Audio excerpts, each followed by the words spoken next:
Okay, here's your homework help for tonight. We finished page 21 in class today, so if it's not done, you should have it done by Monday. Page 21 should all be done. So the two problems I'm going to do is number 7 and number 11.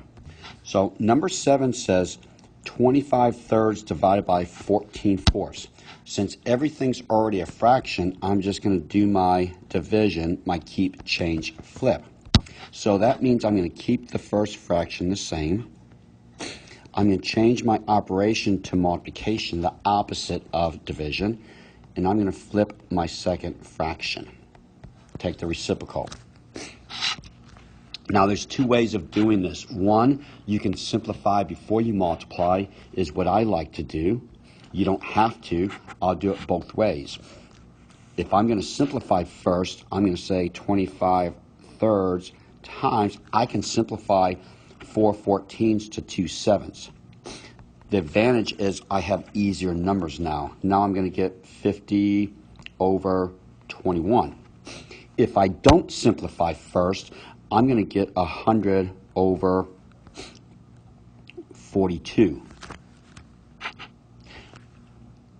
Either way, if I simplify first, either way I'm still going to divide this by the greatest common factor, which is 2. I'm going to get 50 over 21.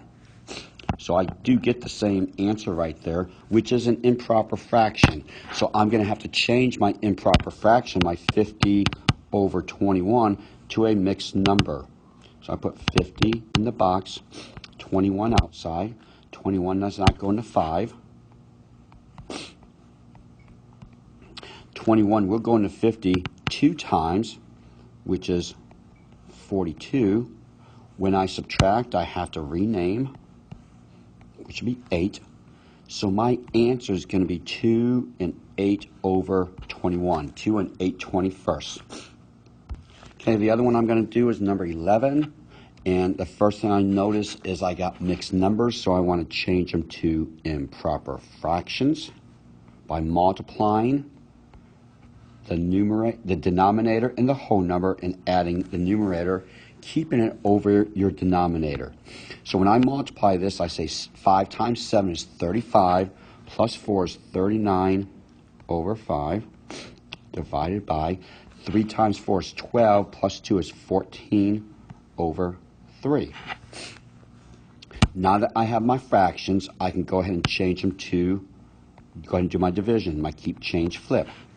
So my keep is I'm going to keep the first fraction, change my division to multiplication, and flip my second fraction. Now, again, I like to simplify first, but there's nothing that I can simplify here. So I'm going to have to go ahead and multiply it out. Now, since these are pretty big numbers here, I'm going to kind of do some mental math here. So what I'm doing is I'm saying 39 is close to 40. So if I think of 40 times 3, which would be 120. But since this is one less than 40, and I got 3 of them, I'm going to have to subtract 3 from that, which would be 117.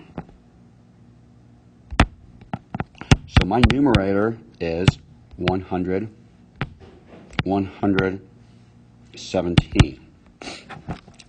I'm going to do the same thing in the bottom since this is 14, which is close to 15, and I can multiply 5 times 15 pretty easily, which is 75. I know it's one less and I got 5, so I'm going to get 70 for my denominator there. Now when I look at 117 over 70, again, it's an improper fraction. I want to simplify it by making it a mixed number. And I'm going to say, does 70 go into 1? No. Will 70 go into 11? No. Will 70 go into 117? The answer is yes. It should be 1 time. I'm going to subtract. It will be 7 and 47. So my answer is going to go clockwise. It should be 1 and 47 over 70. Remember, we have a test on this next week.